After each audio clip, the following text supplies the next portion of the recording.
Olá, seja muito bem-vindo ao podcast INER 360, o seu podcast de desenvolvimento humano. Eu sou a Paula Freitas, sou CEO do Instituto INER e estou aqui hoje com o Marcos Meirelles, que é meu parceiro nessa missão de trazer algo bem importante para dentro do processo do desenvolvimento humano e também empreendedorismo.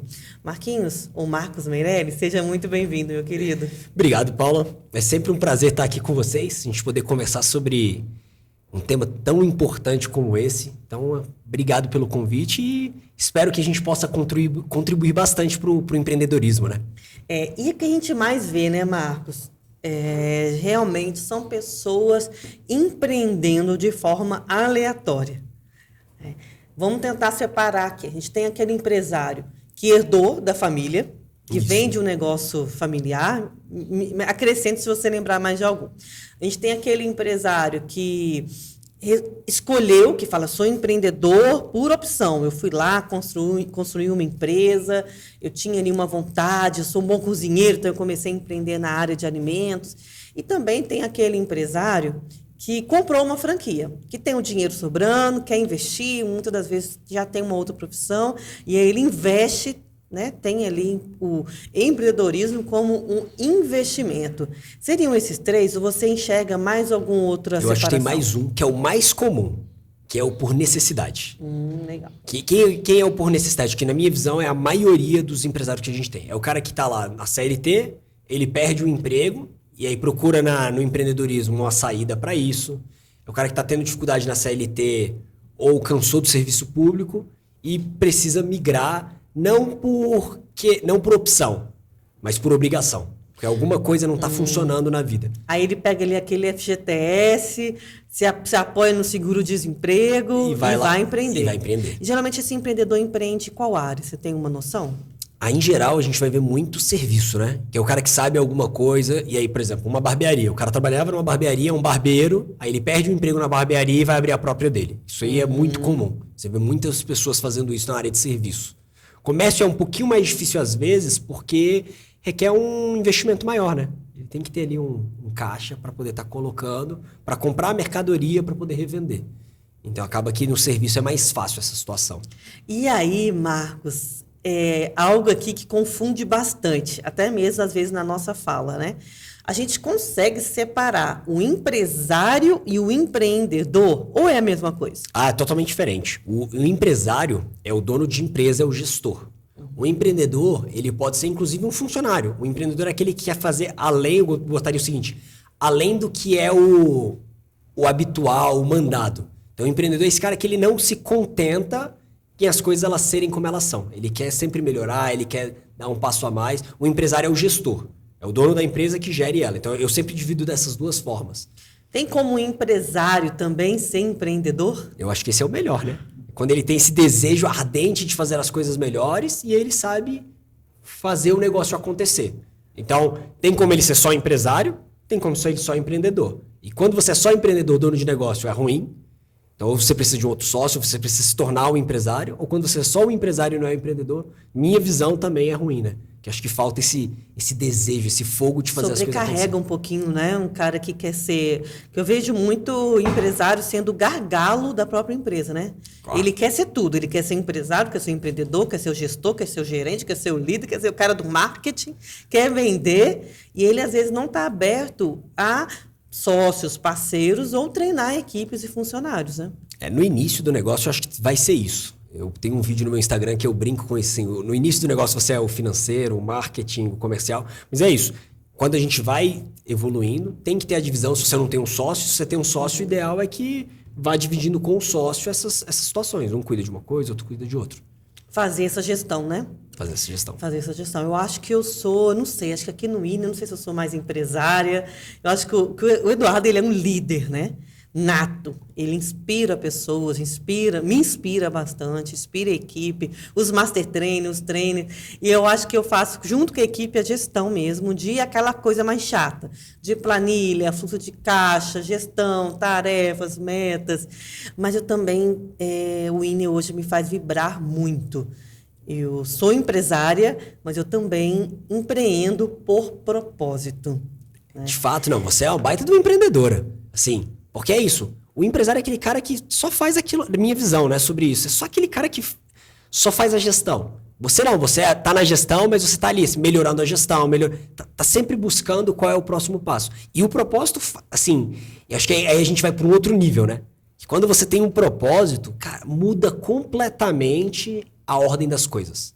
Muda como você vê o negócio, como você enxerga os clientes. Porque a gente não tá falando mais só sobre dinheiro, né? A gente foi para um nível acima aí que é de fato uma coisa que tá dentro da gente. E você sabe que aqui no Inner, a gente já deixou de ganhar muito dinheiro por propósito, valores e princípios, identidade, que a gente poderia, você sabe, né, Marcos? Você está nesse meio aí de desenvolvimento humano, o quanto as pessoas fazem várias coisas por dinheiro, né? Para se mostrar numa posição social que muitas vezes não tem, um status financeiro que muitas vezes não tem, mas para vender isso e ganhar mais dinheiro, né? E o que acontece muitas vezes é que não é duradouro. Então, a gente vê muitos mentores, muitos coaches, muitos gurus empreendendo, empresaria. Aí eu acho que nem empresaria, eu acho que só empreende, né? Que, infelizmente, são pessoas que não têm nem CNPJ, não têm estrutura, não têm equipe, e se aventuram aí na mente das pessoas para vender, faturar, e são negócios que não se tornam duradouros. Cara, é o famoso empreendedor de palco. Infelizmente, a internet está cheio disso. E eu acho que os valores, eles são muito importantes. Porque, de fato, por exemplo, eu tenho escritório de contabilidade. Cara, para mim, como cristão, é muito importante a honestidade. No meio contábil, o que mais tem é empresário que a gente vê com frequência querendo fazer coisa errada. Verdade. E aí a gente precisa estar numa posição de muitas vezes assim, cara, foi mal, mas eu não faço. Se você quer fazer... E você já perdeu muito cliente que pediu para você fazer alguma coisa e você não aceitou? Isso aí aparece direto, assim. Negócio... Há um tempo atrás apareceu um cara que ele queria, por exemplo... Se foi um exemplo que aconteceu antes da pandemia, 2018, por aí. Cara, era um negócio pra gente ganhar muito dinheiro, porque o que ele ia fazer? Ele ia abrir uma empresa, ele ia criar uma estrutura, e ia no BNDES pegar 10 milhões de reais emprestado. E depois ia fechar essa empresa e não ia pagar. Nossa. É um negócio que a gente poderia, assim, falar, cara, você quer que faça? Beleza, a gente vai te ajudar, mas eu vou te cobrar aqui 1 milhão pra fazer. Nossa. Pô, tu vai ficar com 9, a gente fica com um show. Mas não, é um negócio que a gente não... Justamente por causa disso. Porque, nosso propósito é melhorar o mundo através do empreendedorismo. Eu falo muito sobre isso. Eu realmente acredito que o empreendedorismo... O negócio, né, o empresário, ele pode mudar o mundo. Porque, poxa, quando eu trago um funcionário, eu mudo uma família, essa família ela vai consumir... Então, quanto mais equipe eu tenho, mais eu sei que eu consigo ajudar o mundo a crescer. Verdade. Mas, para mim, não vale se eu estiver fazendo errado. Porque não, sim, o que adianta eu estar dando um mau exemplo, eu vou criar um funcionário que ele não é honesto, aí isso acaba voltando para nós mesmos, né? Porque se eu não sou honesto, meu funcionário não vai ser honesto, e aí depois ele vai me sacanear. Eu vi teve uma palestra do Eike Batista. E ele falando o seguinte, porque o motivo da minha empresa quebrar foi que meus funcionários eram desonestos. Eu falei, mas peraí, gente, será mesmo que foi esse o motivo? Aí eu falei, cara, eu até entendo, pode ter sido, mas assim, eu falei, pô, bicho, se você eu queria estar nessa palestra, que eu ia perguntar, falei, tá, mas quem contratou ele? Então, eu acho que essa questão do propósito, dos valores, ele começa de fato no empresário. Então, para mim, como cristão, tem alguns valores cristãos que são importantíssimos. A honestidade é um deles.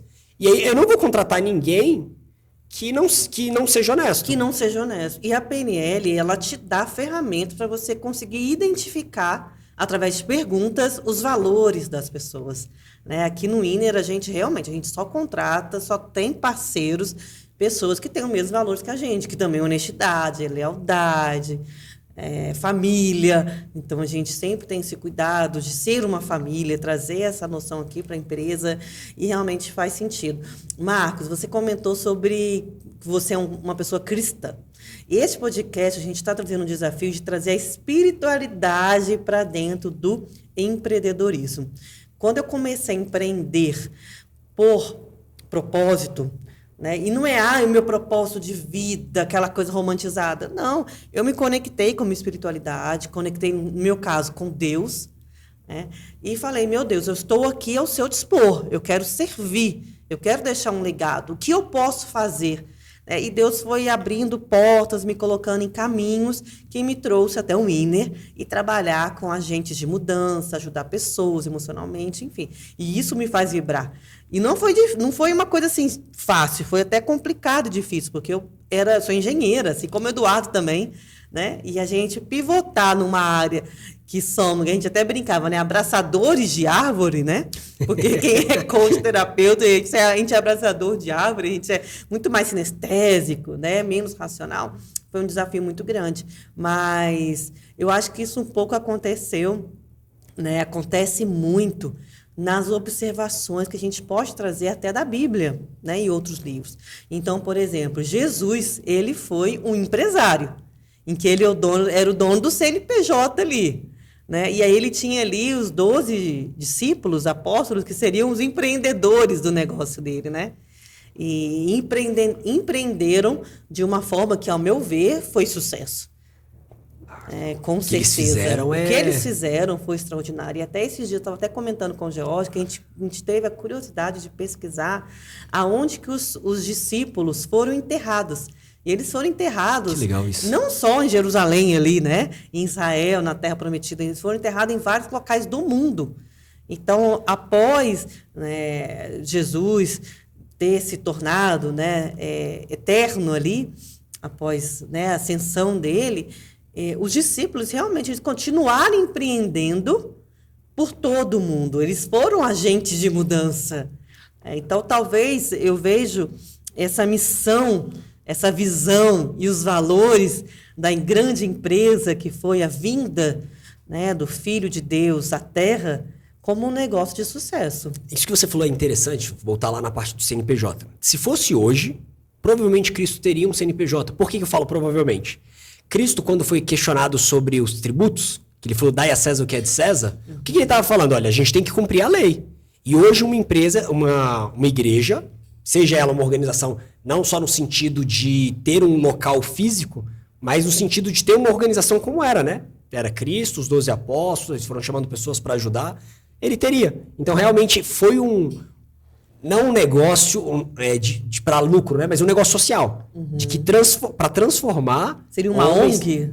Ou não, quase? Hoje se a gente for trazer para dentro da legislação brasileira, são associações. Então, as igrejas elas são associações onde as pessoas se associam, né, para um bem comum. Não está visando lucro, mas está visando um bem comum. Um bem comum. Qual é esse bem comum? Era as pessoas se tornarem, os apóstolos, pescadores de homens, os homens se tornarem pessoas melhores.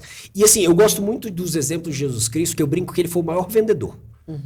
Eu sempre falo sobre isso, assim, falo com o meu time, eu falo, cara, Cristo foi o maior vendedor. Porque se você olhar, o que ele falava para as pessoas? Olha, no início do trabalho dele, ali, quando ele começou a fazer os milagres, ele aos 30 anos, todos os milagres que ele foi fazendo, como não era o momento dele se revelar de fato como o Messias, ele estava fazendo muitas coisas, ele começando devagar, ele sempre falava, não conta para ninguém. Verdade. Esse é o melhor gatilho. Não conta pra ninguém. Daqui a pouco você fala, isso aqui é segredo, conta pra ninguém não. Daqui a pouco todo mundo tá sabendo. Gente, Jesus era muito persuasivo, né? O marketing dele foi, em pouquíssimo tempo, ele tava tendo multidões de 2, 5 mil pessoas o escutando. Você vai pro mundo de hoje, que a gente tem internet, a gente tem tráfego pago, a gente tem redes sociais, WhatsApp. Você unir, e a gente está aqui, a gente produz conteúdo, a gente faz eventos. Você reunir 2.000 pessoas fisicamente hoje... É difícil. É um trabalho... Agora imagina isso há 2020... Na verdade, 2050 anos atrás, mais ou menos, quando ele tinha ali 30 anos. Era um negócio, assim, bizarro de complicado. E num mundo que tinha outras culturas, a gente não tinha todo esse meio de dispersão... Então você vê o quanto ele fazia isso muito bem. Então ele é um exemplo de venda, ele é um exemplo de liderança. O que Cristo falou sobre liderança, eu acredito muito hoje. Inclusive, eu estava tendo um treinamento com minha equipe e eu falei sobre isso. Eu falei, galera, a liderança não é sobre mandar, é sobre serviço. Cristo demonstrou muito isso. O melhor líder não é o que manda, é o que serve. O que serve. Gente, olha só. Pega aí a modelagem. O melhor líder não é aquele que manda, mas o que serve, né? O líder estar aqui para servir a sua equipe e depois a sociedade. Isso total. Não, eu falo isso assim, no meu caso, hoje eu tô como CEO do Grupo Materializa, que é algo que Em breve vocês vão saber mais. A gente está divulgando bem pouquinho. A estratégia de Jesus, a estratégia de Jesus. A estratégia. Mas justamente nisso, que é... Eu, como CEO do Grupo Materializa hoje, o meu papel é ser líder. Porque eu falo pra minha equipe, falei, galera, a gente tá com uma equipe de 25 pessoas. Eu falo assim, eu até brinco, eu não faço nada. Vocês que fazem. A gente estava até usando a metáfora que Cristo usou sobre o corpo de Cristo. Que o corpo de Cristo, o pé, não é sem a mão. Como o coração não é sem o cérebro. E a mesma coisa na minha equipe. Eu posso ser, talvez, hoje o cérebro. Mas não adianta nada eu querer fazer as coisas se o pé não tem as ferramentas necessárias, a mão não tem as ferramentas necessárias, eles não sabem como agir. Então, meu papel é ajudar eles a desempenharem a melhor função deles possível. Exatamente. É serviço. E a gente estava falando sobre a metáfora, a parábola, na verdade, né? Aliás, nem é metáfora, nem parábola, foi um fato que ocorreu, né? E eu tive lá no Mar da Galileia, em Israel, e eu fui no local em que houve a multiplicação dos peixes, né? Que legal. E quando Pedro, Tiago e João estavam com Jesus no Mar da Galileia, eles estavam jogando a rede num local e não vinha peixe. E diz que Jesus estava tranquilo, de boa. Talvez o líder, né? Nem sei se seria o gestor, seria o líder, né? O líder estava ali. Talvez Pedro fosse o gestor. É legal isso. Isso é uma pergunta que na série The Chosen, apesar de ela não ser bíblica, ela tem me trazido muitas reflexões sobre quem eram os apóstolos, como eles agiam, por quê? O que The Chosen tentou fazer? Ele tentou trazer uma visão baseada na Bíblia, mas criar contextos que não estão na Bíblia. Porque a Bíblia ela se atém aos fatos que aconteceram, que são importantes para o nosso crescimento espiritual. Mas ela não fala como era antes, o porquê de algumas coisas. Por exemplo, quando eles... O porquê que eles precisavam pescar tanto? Não contextualiza, Não contextualiza. né? Mas o que eles trouxeram em The Chosen que eu gostei muito? E aí quando você vai ler a Bíblia depois de ver isso, você percebe. Mateus era o mais detalhista. Olha. Talvez Mateus fosse o cara Da gestão? Da gestão. Olha. Porque ele era um cara muito detalhista. Você vê que ele é o que escreve com mais detalhes. Ele é o que Os livros relata de melhor. O Mateus. livro de Mateus é o que mais relata com mais detalhes. Ele era mais analítico? Ele era mais aparentemente. E é o que os diretores de The Chosen trouxeram baseado nos estudos deles. É isso.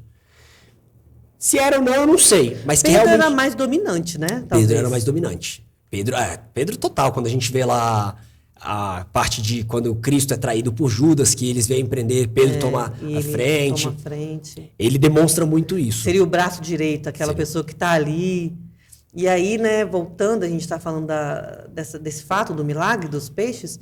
Eles estavam jogando na rede, jogando e não vinha. E aí Jesus, o bom líder, falou, joga do outro lado. Às vezes no empreendedorismo a gente está tentando de um lado só, indo ali naquela fonte e ali está seco, né? E às vezes quando o líder que está fora da floresta, está tendo uma visão de fora, né? Isso na PNL chama de terceira posição perceptiva. O líder que está de fora fala, não, gente, espera aí, ali não tem peixe não, mas aqui tem. Então joguem ali, né? No caso de Jesus, é assim, não dá pra gente comparar que se não tinha peixe, ele fazia ter, né? Então, mas justamente, o líder ele tem essa visão, pelo menos ele tem que ter, né? Essa visão de fora. Que esse é um outro ponto da liderança, é você não estar tanto no... Eu acho que assim, eu tenho conversado muito com o meu time. Você tem que estar um pouco na operação para você conhecer, porque se você estiver fora demais da operação, eu não consigo ajudar. Então eu preciso conhecer pelo menos um pouquinho, mas você não pode estar demais dentro da operação, porque senão você não tem tempo. Então você tem que estar o suficiente para conhecer, principalmente eu acho que a liderança imediata, ali o tático, né?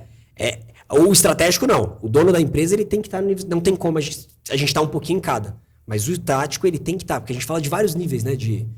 Dentro da organização, por exemplo, a gente pega a organização de Cristo, a gente tinha Pedro que estava mais ao lado dele, que tomou a frente, a gente deixa isso muito claro. Eu acho que Pedro era um sócio. Apesar de ter negado ali, né, 3 vezes, talvez ele seja aquele sócio que nem todo mundo, vamos generalizar, mas muitos têm aquele sócio rebelde, né, que dá trabalho. Pedro era, assim, ele era um cara muito bom, né? Ele tava aprendendo, porque essa é outra coisa legal de The Chosen, tem me feito refletir muito. Porque imagina, você é um pescador, Pedro era um empresário, tava lá pescando, e vem alguém e fala assim, vamos mudar e fazer outra coisa. Você não vai mais pescar peixe não, agora você vai pescar homem. Ah, como assim? Então, foi um processo, né? E até lá em Jerusalém, a gente vê em Cafarnaum, tem a casa de Pedro, né? A casa da sogra de Pedro, a casa de Pedro, que é uma igreja belíssima. Então, Jesus sempre foi ali, Pedro sempre esteve ao lado dele, né? E a gente vê muitas histórias bíblicas, Marcos, do Jesus empreendendo com os discípulos no Mar da Galileia. Talvez ali, o Mar da Galileia, por mais que a gente sabe que ele tinha as peregrinações, né? Ele ia por toda a região ali da Judéia. O Mar da Galileia é onde acontecia, né? Talvez seria a estrutura física. Engraçado, né? Uma curiosidade. O Mar da Galileia não é um mar. É um lago Paranoá. Isso eu não sabia, não. Não é mar. Tanto que ele é água doce, né? Não é mar. E é o mais curioso que ele é bem rasinho. Algumas partes são rasas, inclusive onde estão os locais de milagre, e são várias pedrinhas. Então você caminha. Tanto que alguns céticos até falam que quando Jesus caminhou pelas águas, na verdade, do Mar da Galileia, né, ele estava caminhando em cima das pedras, né? Dizem isso, né? Mas más línguas. Mas talvez ali o Mar da Galileia, então, por exemplo, a gente tem a outra passagem que eu uso muito quando eu penso, eu tenho algum desafio de empreendedorismo, que era quando o Mar da Galileia muito agitado, né? E talvez ali Jesus às vezes até fez ali as águas ficarem revoltas, porque o Mar da Galileia é muito calmo, né? O lago, como se fosse o Lago Paranoá mesmo. E ali Jesus dormindo de boa, tranquilaço, né, cara? E eu acho que o bom líder, ele tem que manter a calma, indiferente da situação, que hoje a gente chama de inteligência emocional, né? Então Jesus... É o Pablo Marçal lá no avião.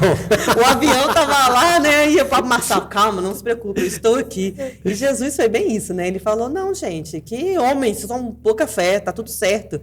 Né? E Jesus ele acalmou. E às vezes no empreendedorismo a gente passa por situações tão turbulentas que se a gente não tem uma pessoa para um bom líder, ou às vezes nem é um líder, às vezes é um amigo, algum conselheiro, algum que vai falar, calma, tá tudo certo, vai dar tudo certo, a gente pira e o barco afunda, né?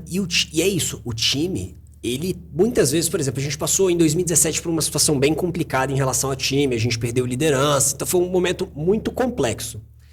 Se você, como dono da empresa, como líder da empresa, se você não tiver essa calma, e eu acho que Jesus, ele é sempre quando eu penso em liderança, eu me esforço para tentar ser o mais semelhante a ele possível. Não é uma tarefa fácil, porque ele foi um líder perfeito. Mas quando a gente olha, é de verdade isso, é quando tá lá o mar revolto, se você como líder, que é Pedro, se a gente for olhar assim que Cristo ele sai, quem assumiu essa liderança foi Pedro, que continuou ali fazendo com que, ajudando os apóstolos para trabalhar. Era o sócio. Pedro, ele ficou... Todos eles, né? Inclusive Pedro ficou assim, caracas, o barco vai afundar. E aí, como você falou muito bem, Cristo como o grande líder, ele vem assim, calma. Tá tudo bem. Tá tudo bem. E aí o mar, e a parte boa é o que a gente fala que nos comparar com ele é muito complicado, porque ele foi lá e mandou o mar literalmente se acalmar. Mas qual é o nosso papel como líder, que eu vejo sobre isso? Eu não consigo mandar que o mar, as tribulações que a gente vai passar como empresário se acalmem. Mas a primeira coisa que eu tenho que fazer é acalmar meu time e ajudar eles a passarem por isso. E não é deixar eles passarem por isso, é ajudar eles a passarem. Passar junto, né? Estar ali junto com eles. Jesus estava no barco com eles, né? No barco. E eu imagino que eles estavam tranquilão, que eles pensaram assim, Jesus está com a gente aqui, então tá de boa, nada vai acontecer, né?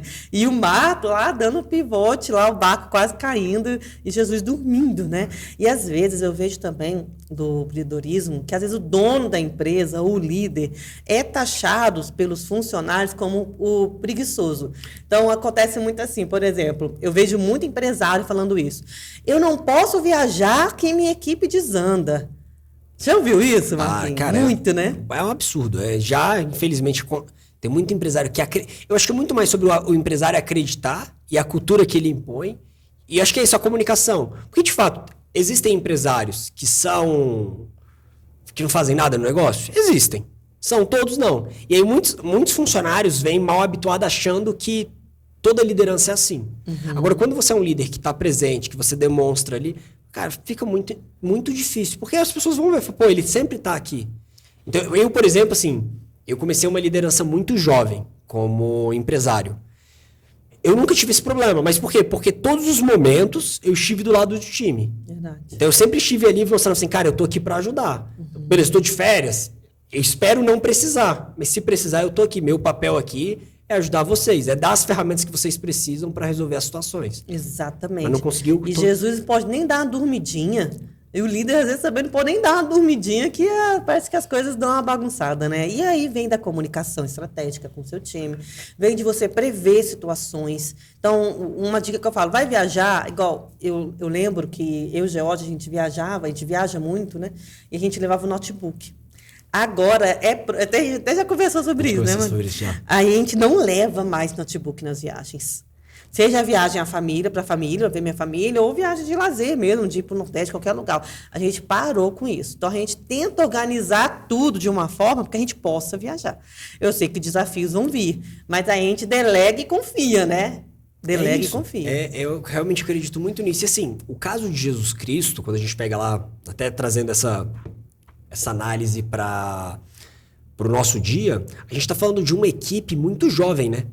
Cristo montou uma equipe, se a gente for olhar ali os apóstolos, não eram homens preparados. Então, no início de um negócio, quando você está formando a sua equipe, é natural que as pessoas elas vão ter mais dificuldades.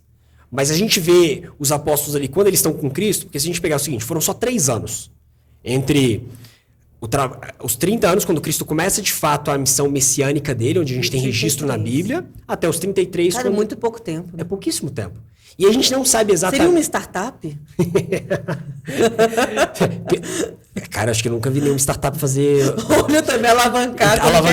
Como é que fala lá? Nível. O Upsell, tem uns nomes lá. O Growth. Né? Eu nunca vi um Growth tão rápido em 3 anos assim, não. não. Acho que nem startup hoje em dia conseguiu fazer o que Cristo fez. Mas se você pegar a equipe de Jesus Cristo, e a gente não sabe ao certo, desde os 30, quando a gente tem ali o primeiro milagre do vinho, até quando ele se sacrifica por nós, a gente não tem um relato de quanto tempo durou entre isso e o chamado dos apóstolos. Verdade. E tudo. Então a gente não sabe se foi assim imediato, se levou 1 ano, se levou 2, foi mais pro final, mais pro início. A gente não sabe exatamente. E a gente não sabe o que aconteceu desde o momento que ele foi pro templo, que Maria e José o encontraram lá no templo de Cafarnaum.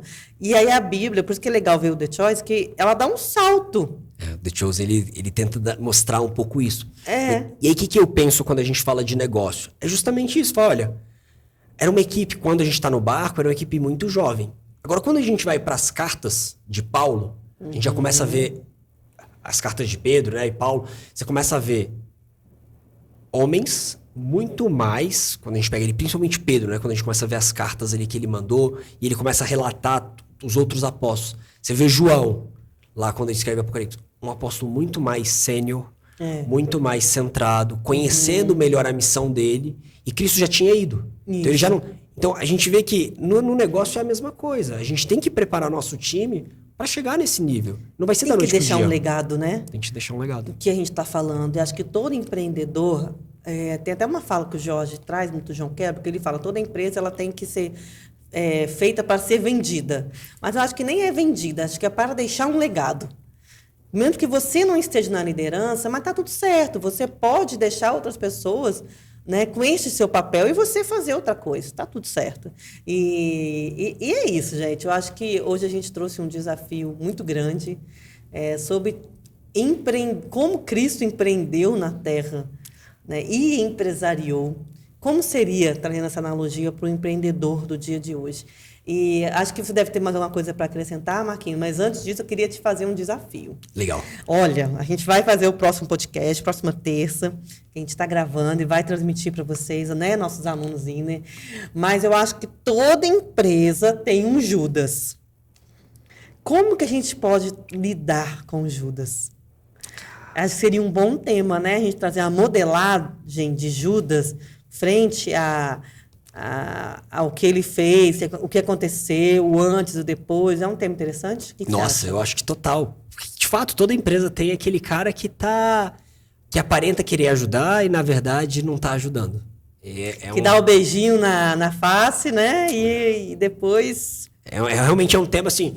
Eu gosto muito, eu tenho me esforçado para aprender cada vez mais com Cristo sobre como ser um líder. E eu acho que esse é um tema essencial, porque vão ter pessoas difíceis que a gente vai ter que tratar. Eu acho que é uma boa conversa. E eu acho que assim, a gente também trazer a modelagem no próximo podcast de como Jesus lidou com Judas. Que eu acho que esse é o nosso papel como líder, é saber como lidar. Porque às vezes a gente vai estar sujeito às pessoas assim. Assim como, né, vai ter nem toda empresa é feita de mil maravilhas. Mas como a gente vai lidar com essas situações desafiadoras de um funcionário que, né, que às vezes vai te decepcionar. E é interessante porque assim, a gente não vai ter o conhecimento que Cristo ele tinha. Ele sabia o que Judas ia fazer. Ele realmente, ele não chamou não, eu fui pego de surpresa. A gente vai ser pego de surpresa. Mas ele não, ele sabia. Então acho que é um tema essencial para a gente poder conversar sobre isso. E vamos trazer essa modelagem. Bora. E o que mais, Marquinhos, você quer acrescentar aí para a gente já caminhar para o fim do nosso podcast? Meus amigos, você que é empresário, assim, eu acho que o propósito... Eu demorei muito, eu sempre me perguntei sobre isso, Paula. Qual era o meu propósito? E eu demorei um tempo. Nem sempre vai ser fácil você descobrir. A gente está falando algo que a gente já tem aqui hoje, mas nem sempre foi assim, pelo menos para mim. Eu acredito para Paula também. A gente já conversou muito sobre o decorrer da sua carreira, da sua história. Mas procura. Todos nós temos um propósito. E eu tenho certeza que quando você encontrar, você vai ver. Muda um pouco a forma como você pensa, como você enxerga. E faz grande diferença. Porque assim, quando você descobre o seu propósito, não é que as coisas serão mais fáceis. Porque não vai ser. Não vai. Não foi fácil para Jesus Cristo, não foi fácil para nenhum dos apóstolos, não será fácil para a gente. Eu acho que o propósito dessa vida como um todo é a gente aprender e evoluir. Mas pelo menos você tem um direcionamento. E você tem uma missão.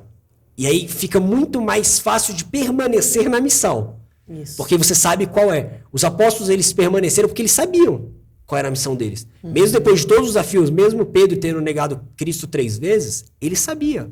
Opa, essa é a minha missão. E a redenção dele é belíssima, né? É belíssimo. Não, o que Pedro fez depois... Nossa. Assim, e aí, se você não sabe, né? Pedro foi crucificado de cabeça para baixo, porque ele não se sentia digno de ser crucificado igual a Cristo. É. Então a gente vê uma mudança em Pedro completamente. Mas a missão, ela causa isso. Por isso que Cristo sempre bateu muito na tecla sobre eles. Qual é a missão? E assim, não entendam... E aí, eu tenho muito receio quando a gente fala assim... blasfêmia. Não é. Não é uma blasfêmia. É a gente entender que, cara, com tudo que Cristo fez, a gente pode tirar uma lição para qualquer área da nossa vida. Com certeza. Sempre tem um ensinamento. É uma modelagem. É uma modelagem. E a gente pode usar as estratégias de sucesso que Jesus usou junto aos discípulos, os apóstolos e toda a sociedade daquela época para trazer os aprendizados para o mundo do empreendedorismo de hoje em dia, que é muito mais desafiador do que daquela época, né? E acho que a super promessa de Cristo foi: antes vocês pescavam peixes e agora vocês vão pescar almas, né? Homens. E essa acho que é a grande definição do propósito, né? Antes eu empreendia por dinheiro. Quando eu defini meu propósito, eu empreendo por transformação. Né? Eu quero transformar pessoas, ajudar pessoas a se transformarem, se tornarem pessoas melhores. E talvez esse também seja um dos propósitos de Cristo, né? Na Terra. Total, eu acho que é um propósito muito semelhante. Eu acho que assim, o nosso propósito, apesar dele ser focado no empresário, ele também tem muito disso. Porque é o que eu falei, se eu consigo ajudar um empresário a ele ser melhor, ele ter crescer, ele vai ajudar a equipe dele, ele vai crescer. Então foi uma coisa que eu descobri, que para mim faz muita diferença. Porque eu passei por isso. Eu sofri o que muitos empresários sofrem. Então eu decidi fazer, a partir de hoje, eu vou ajudar a não precisarem sofrer tanto. Vai passar, não tem como. Desafios vão ter, é natural. Mas é justamente para isso. E tenho certeza que esse próximo episódio vai ser fenomenal. Vai ser fenomenal. Então é isso, gente. Olha, prazer estar com vocês. Espero que vocês tenham gostado. Este canal é um canal aberto. Pode comentar esse vídeo, manda direct pra gente. Nosso Instagram é Iner, com 2N, 360. Qual que é o seu Instagram, Marquinhos? @marcos.meireles, com 2 L's. Com 2 L's. E a gente está aberto aqui a conversar, discutir, fazer lives, né? Entrar ao vivo com outras pessoas, tomar um café aqui no Iner e trazer mais convidados que querem trazer esse tema de espiritualidade para dentro do empreendedorismo. E é desafiador, né, Marquinhos? Mas é isso, gente. Gratidão, Marcos, e a gente se vê no próximo episódio. Tchau, tchau, galera. Tchauzinho.